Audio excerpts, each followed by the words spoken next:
পর্যাপ্ত একটা গাছে পর্যাপ্ত, অবশ্যই এখান থেকে আরও পারা হয়। গাছ ভালো হলেই ফল ভালো হয়। আর যেই গাছে ফল কম হয় বুঝতে হবে ওইটা স্বাদও কম। আমার কাছে ভালো লাগছে যে সব থেকে মজার বিষয়টা হলো এখান থেকে উঠে নেওয়ার পরে হয়তো কোনো স্প্রে যেন টাটকা, আমরা টাটকা পাইলাম। আসসালামু আলাইকুম প্রিয় গাইজ, আজকে আমরা একটা মালটার বাগানে আসলাম। আমরা বিশাল একটা বড় বাগানটা ঘুরে দেখাবো। আপনারা দেখতে থাকেন, তারপরে জানতে পারবেন কোন জায়গায় অ্যাড্রেস দিয়ে দিব, ফোন নাম্বার দিয়ে দিব।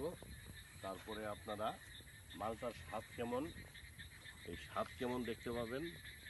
তারপরে আপনারা আরও জানতে পারবেন পাইকারি কত টাকা কেজি, খুচরা কত টাকা কেজি। আর বাগানে আসলে তো বুঝেন অবশ্যই ছাড় আছে, তো সীমিত দামে পাবেন। একটু বাগানে আসলেন, ঘুরেও গেলেন, আর টাটকা মালটা পাইলেন।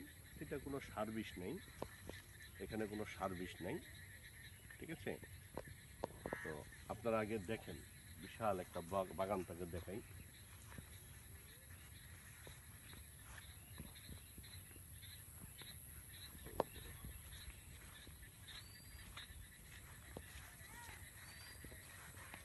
একটা বাগানে পর্যাপ্ত একটা গাছে পর্যাপ্ত, অবশ্যই এখান থেকে আরও পারা হয়।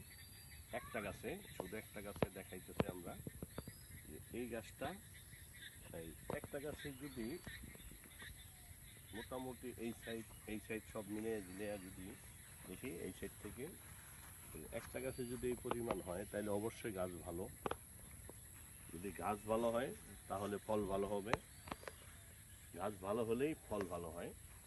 আর যেই গাছে ফল কম হয় বুঝতে হবে ওইটা স্বাদও কম।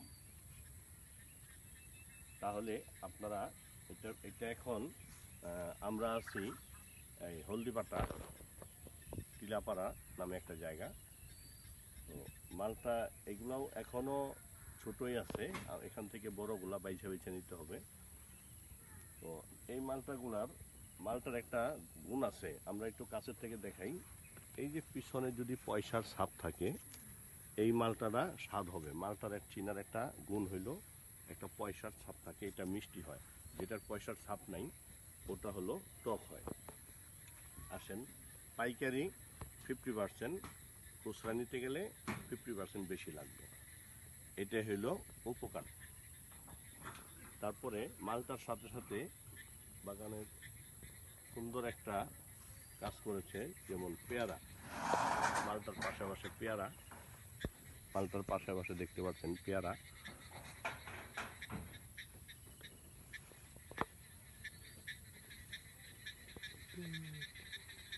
হ্যাঁ, এখানে আমার কাছে ভালো লাগছে যে সব থেকে মজার বিষয়টা হলো এখান থেকে উঠে নেওয়ার পরে হয়তো কোনো স্প্রে যেন টাটকা, আমরা টাটকা পাইলাম।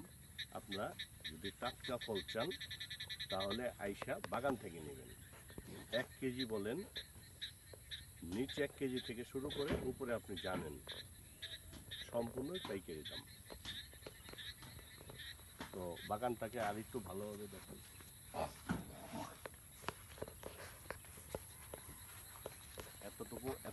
এত বড় এরিয়া ঘোরা সম্ভব না, বিশাল বড় এরিয়া ঘুরে দেখানো সম্ভব না, অনেক সময়ের ব্যাপার। তো এখান থেকেই দেখতেই পারছেন যে আমরা উপর থেকে যদি দেখাই, বিশাল একটা